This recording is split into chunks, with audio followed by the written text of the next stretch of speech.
Employers struggle with rising healthcare costs, and their usual approach is to work with a bevy of vendors, including insurers, provider networks, point solution providers, and HR supply chain vendors. But these vendors are awfully hard to optimize, and costs just seem to keep on climbing.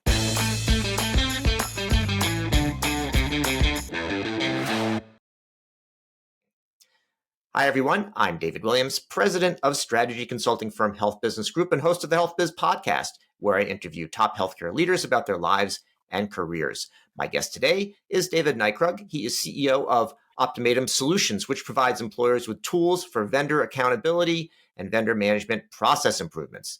Do you like this show? If so, please subscribe and leave a review.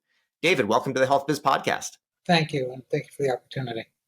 Yeah, David, we're going to talk all about the sort of things that you're wrestling with now, including some things here in our backyard in Boston related to Steward healthcare system. But before that, love to just jump in and hear a little bit about what your childhood was like, any childhood influences that have stuck with you.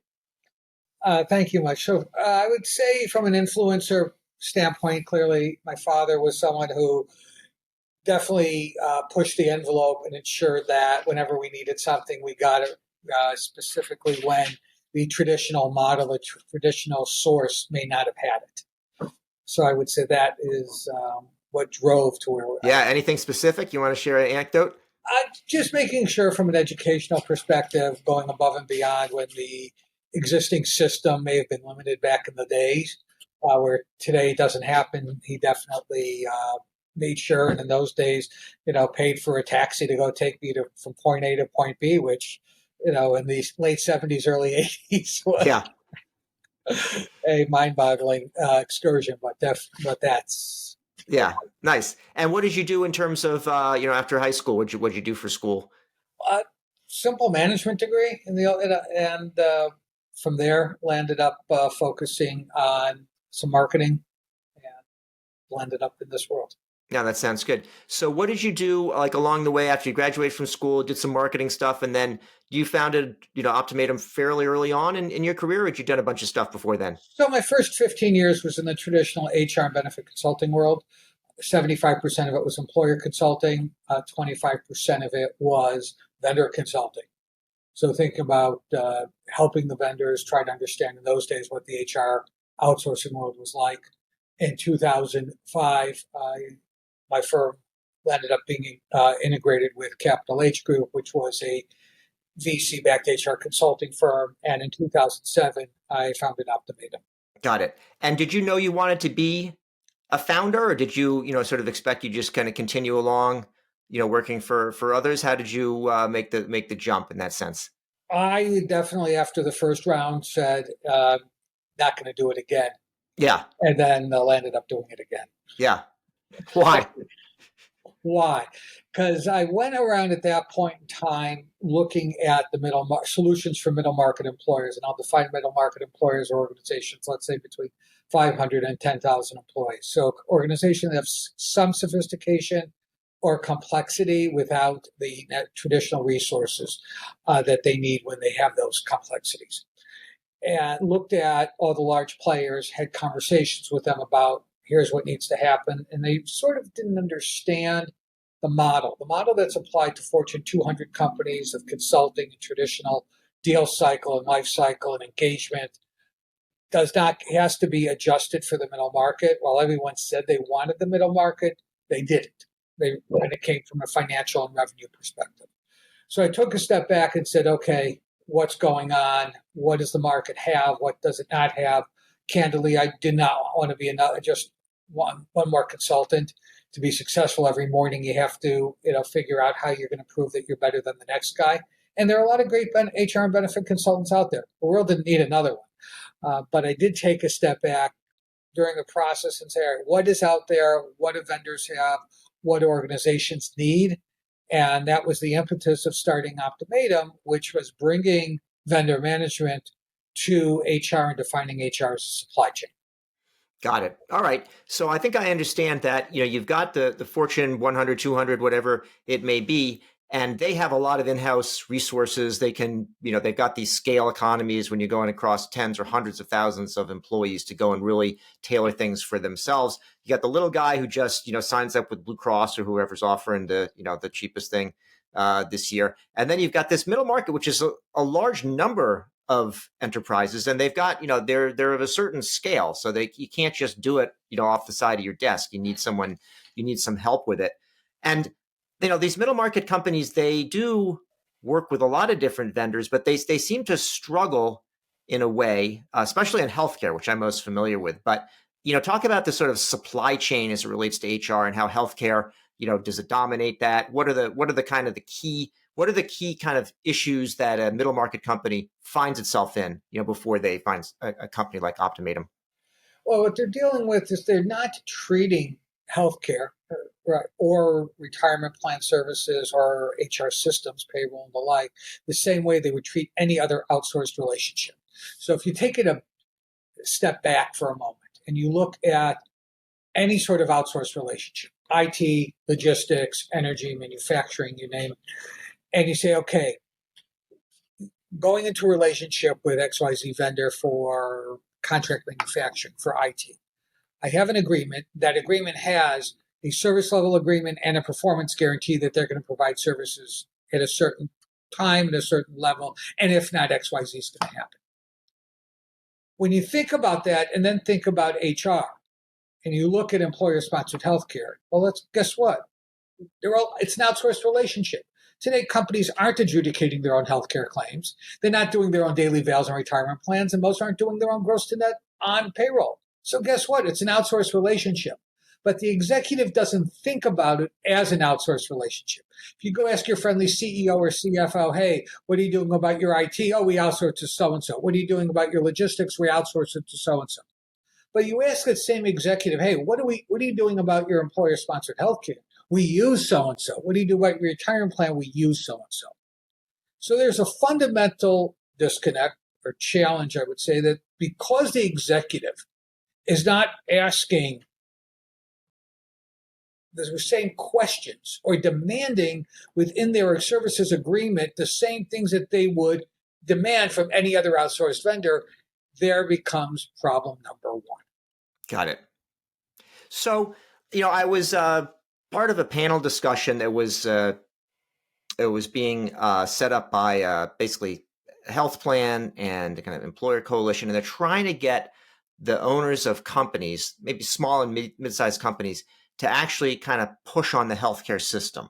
And what they would find is that because the costs are kind of, going up, and the providers are a lot of times spending a lot of money, and the drug companies, and they're trying to get some engagement here. And I think what we found was people, when they start to engage with it, one of two things happens. One is that they start getting hit by jargon, and they have no idea when you start to talk about what is this capitation, value-based care, all these sort of things. They have no clue. And then it's also sort of, hey, that's just a benefit. It's healthcare. The employees should get what they want and all that. And then they kind of stop, and maybe in a way that they don't do with logistics or IT. Do you see that dynamic? Oh, but that's the problem, is that they're reliant on somebody who's supposed to understand, right? And that you have to think that through. So the jargon is there, right? The prices go up, and there's a knee-jerk reaction. Is throw out the baby with the bathwater and run an RFP. And that's because the other part of the business is people are predicated on that, right? Let's go to the next vendor. It'll be cheaper. It'll be better. When in today's day and age, no one knows better than you, is we're down to 5 national carriers on a good day. So if you have 5 problems with vendor A, you go to vendor B. 2 are going to be fixed. 3 are going to be the same, and you can have another 2 new ones that you didn't have before. So what did you accomplish? Exactly. And that's going back to, if I may, for a second, what as I was talking before, is that if executives would treat these agreements the same way and not be afraid of it, and demand that, hey, what is your accuracy rate? What are the customer satisfaction, employee satisfaction, all these things, right? And demanding accountability on all the various solutions that are out there, we'd be in a different place. So talking about pushing back on the payer world, the vendor world.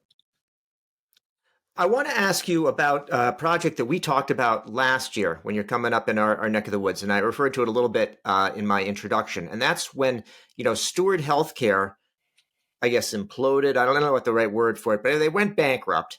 Let's say that, and there was a lot of concern in Massachusetts that patients were suddenly going to lose access to these hospitals and so on, and the government kind of stepped in there, and a lot of the emphasis I saw was about communities, patients, and so on. But I know that behind there too is that as you're reorganizing and as one hospital is acquiring another, the employees and their benefits and their own healthcare need to be looked after as well. So can you just unpack a little bit what happened here and the sort of services you provided to make that kind of challenging situation slightly less challenging, at least for the employees themselves? Yeah, so we got called in, as you mentioned, on a 5-week timeline to integrate both Holy Family, Haverhill, and Methuen into Lawrence General. Needless to say, Lawrence General had never done a deal with an acquisition before, and it was very uncharted waters. Dealing with that, while net, it was a very successful integration from ensuring everyone was paid on day one, everyone had benefits, things of that nature. Clearly pulling that off in 5 weeks, and offer letters were pulled off in 72 hours via DocuSign, all 1,400, by the way.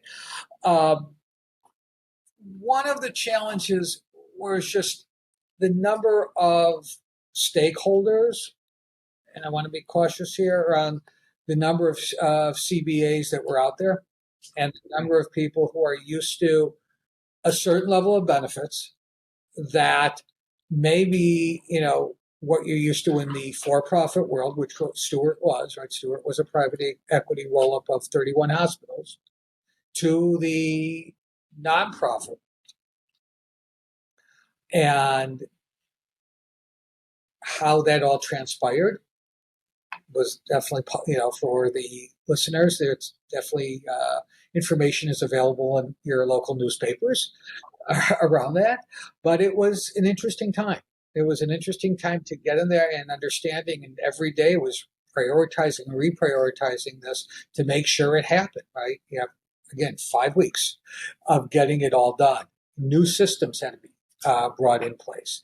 Those are the types of things that happened. Technology wasn't where it needed to be, and all of that was a full refresh for Lawrence General, which they did very well. They bit the bullet and they ran with it. That's good. Well, I know you're being modest about what you did there, because the whole thing was, would use a term for it that's not, this I want to be for general audiences here, but as a mess. And, I helped to sort it out as best as anyone could do. So congratulations on that. Thank you. Let's talk about, vendor management a bit more. Let's dig in on that. You did a white paper on it, and you took an interesting approach because you did from what I could tell, you did a survey of the surveys. And why did you take that approach, and what sort of challenges did you identify in doing so? Well, historically, being in front of the endless number of employers over the years that I've been in front of, can't tell you how many times I've sat in front of an employer who says, has their great analysis that was done, we'll call from, the consulting world, the old 300-page 3-ring binder of all these issues. And you go, well, do you know you have a problem about X? And they go, oh yeah, it's there. It's, and they knew about it. They know, but they never did anything about it. And you look at all of the consulting firms that are out there, as well as some other organizations, that every year they churn out a survey about healthcare trends, healthcare costs. And if you read one at this point, you've read them all, because they all say the same thing. They're all talking about what are they doing about shifting costs? What are they doing about new products, point solutions? What are they doing about adjusting affordability, changing vendors? But none of them are talking about vendor management. Going back to what I was saying before with the world of bring vendor management, right, to the world of HR and ultimately to the vendors under there, is that if you treat it that way, right, as an outsourced relationship, and then you demand the services. All right, what is vendor management? Vendor management is bluntly and basically, it's a lot cheaper to fix a problem than replace it. So that's where we are, is that saying if you you have a problem with vendor A, work with them. Figure it out. Unless there's gross negligence, which bluntly have I seen? Yes, but rarely. Or they've just outgrown them. Something's happened. You were dealing with a carrier or a vendor that was good for a 400 employee group, and today the group's 5,000, and they've just crashed the system because there's no way. There's no reason to move from vendor A to vendor B today. That's a very interesting approach. I know one of the things that I hear from employers when I speak to them about, doing something about healthcare is they're very concerned that if they do something, that it's sort of implied that they're going to change vendors. And so they don't want to have the disruption, people getting a new card, or they got to get a new phone number or something. They're going to lose a relationship that they had. And it sounds like you're basically saying a lot about is not like vendor A is better than vendor B, although I'm sure there's some of that, but is how you manage them that could make a big difference. And if you do it right, you don't need to have this disruption. That's kind of a false thing to say, I can't do anything because it's going to cause disruption. Yeah, listen, I was on a call last week with a client that has been with a vendor for 6 years. And there's one particular division that is creating a lot of noise. And they pushed the executive team to run an RFP. And they ran the RFP, net, they're not moving. But I said to them throughout the process, so Optimatum does not run an RFP. We leave that to the traditional trusted advisors. But I was having a conversation with their client, because we support them in different ways, is do you have the data points of what that particular division was complaining about or bellyaching about, if I may? And they couldn't easily articulate it. It's all one-offs. And that's the issue, is that if there's a systemic issue, but listen, if you think about the amount of data that goes through any payer today, there is with all the automation and everything else today, there's going to be hiccups. It's not a perfect environment because you're relying on too many resources, and anybody that's tried to streamline the process from going to the doc to paying the claim to a single database, which people have tried, we don't have it yet. And that's, I would say, something to keep in mind. Can it be fixed? Can it be improved? Yes, it can. But understanding the issues and what they really are, and figuring out what's important to you as an organization. So when we talk about vendor management, is it in fact the case that the companies have a lot of vendors that they're dealing with? And is that part of the issue? Give me a sense of, typical mid-market company. How many vendors are you dealing with when you're dealing with a vendor management strategy? Vendor management sometimes could be, 3 or 4 vendors. We've walked into employers that have 15 to 20 vendors. It's more about bringing the tools of vendor management. So vendor management isn't new, right? Vendor management has been around for 25, 30 years. It's a subset of the outsourcing, the BPO sector. And it's working with those vendors to say, hey, in your agreement or in your pitch, right, it's aligning the sales proposal to the agreement to actually what's happening, and focusing on that and saying, hey, you promised to do all these great things. Here's what's really happening. Let's get back and to actually delivering what you promised to do. Promised a great generic utilization rate. You promised that, hey, we're going to control your individuals with chronic conditions. We're going to, discounts, right? Various metrics that listen, administrative service agreements or ASO agreements do have service level terminology as well as performance guarantees in. But there are caveats, as an example, like, well, we need 70 or 80% of accurate phone numbers or accurate email addresses. Employers usually don't have their data that clean. So while it's being provided to them, it's the employer doesn't realize, we have this SLA, but what's the state of our data? Otherwise, it's worthless. Got it. So, all right. So I'm hearing some interesting things. So one is that usually a company can stick with a vendor unless it's negligent, which is rare, or they've outgrown it. And then also that the agreements themselves are decent and may actually have a lot of the mechanism. They may have a lot of the kind of the framework and the service levels defined, and it's probably managing those better. Is that right? Or do you often need to go back into the agreements and say, look, they focused on generic utilization, but that's a 10-year ago thing, and we really need to focus on something else. What's the mix between just kind of executing better and holding the vendor responsible versus saying we need new kinds of agreements and new sort of metrics?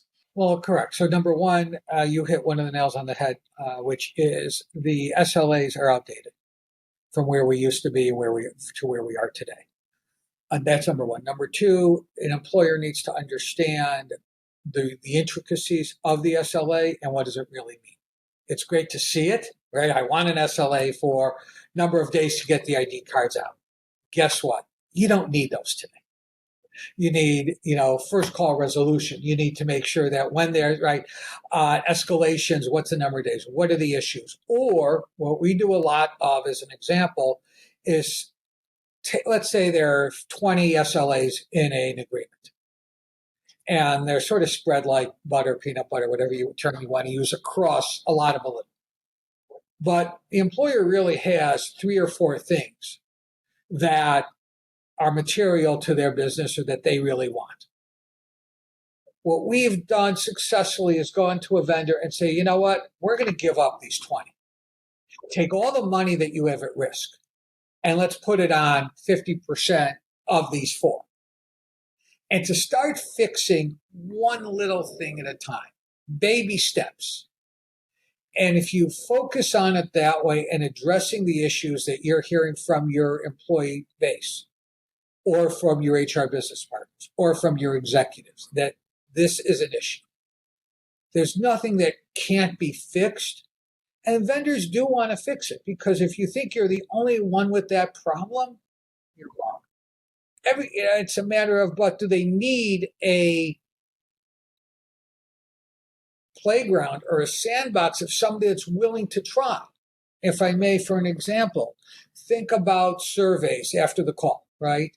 The percentage of employees that actually complete those surveys is negligible. So therefore, the data on employee satisfaction is all skewed. We have worked with vendors and employers that says, listen, let's do a raffle. Let's do a gift card. Let's do something for every person that completes it. How do we incentivize that employee to fill out the survey so we can all get better data? Looking at those. So thinking through what is the root cause and what's driving it and how to adjust that accordingly. Now, when it comes, you've mentioned, some approaches and some sort of specific things that companies can do. Is it important for a company to have a kind of overall vendor management strategy? And if so, what does that look like? Organizations today that have formal sourcing or procurement departments have vendor management resources in place. It's applying that to HR, which traditionally does not have. And that was the impetus of founding Optimatum, to bring the concept of vendor management to HR, no different than any other sector. Got it. So I always hear about, all these things people are doing in healthcare, and, they're going to cut this cost and so on. When we step back and take a look at the result, like somebody that really follows your advice and kind of a whole program, how do they look different? Maybe different than they did, or different from peers in the industry? And, how often does this happen, and how often do things just sort of like revert back to whatever the mean was? Because like the classic thing, you squeeze in one place and it goes somewhere else. I mean, do we see fundamental changes, or this is more just sort of people keeping busy and kind of a whack-a-mole type of an approach? Well, the question is it a diet or is it a lifestyle change? Okay. All right, we've gone to plenty of clients and say, hey, in general, for employers, we're looking at 10 to 12% year one, 5 to 7% year over year for people that follow. Yeah. What happens is we'll go in, identify things, hey, A, B, C, D, they'll start, they'll try, and then they say, oh, we got it. They take they lift their foot out and they move on. that does happen. And therefore, but for employers and our clients that are really committed to mitigating trend, be cautious here because cost savings versus you're still fighting trend. Yeah. I haven't solved the trend issue yet. We can mitigate it. We can't negate it. So by mitigating, you can mitigate trend by addressing and actively managing pieces of the pie, pieces of the puzzle. Got it. I sometimes have seen things where employers would try to take more draconian approaches, like they might implement, very narrow networks or reference-based pricing and things like that tend to get a pushback because it's kind of like in risky business, don't mess with somebody else's, another man's livelihood. It sounds what you're doing is a bit different than that. And maybe like if I'm a vendor, I don't necessarily mind being managed by you because if it's going to be done well, then maybe the company is not just holding the vendor accountable, but is maybe getting the most value out of what the vendor can really deliver. Is it like that, or is this more of like a zero-sum game? No, listen, our objective is to partner with the vendors to improve their relationship, which ultimately for the vendor is a stickier relationship with the client, with the employer. Right? You're looking at a situation where, we've been with this vendor X number of years. Let's continue there. Why do we need to switch? And that's the key. Our objective in life is to improve the relationship and keep it going versus having to swap it out. Good. Well, let me ask a final question that I ask all of our guests, which is about book recommendations. If you read any good books lately, business or not, not even lately, anything that you would recommend for our audience. And of course, if we're doing a book management system, any book that you would recommend that we avoid. I would say on a non-business level, but can be applied to business. So that is a recent one called Dare to Author by Lior Russi. After Lior writing 7 or 8 books on business topics, he went a different route, and it's an incredible book. Yeah, awesome. All right, we'll take a look at that one. Well, good. That's anything you want to say, like to avoid reading? I don't know if you want to. The other book I'm reading right now is definitely in the business side. It's do you have your is your seatbelt ready? Yeah. Okay, good.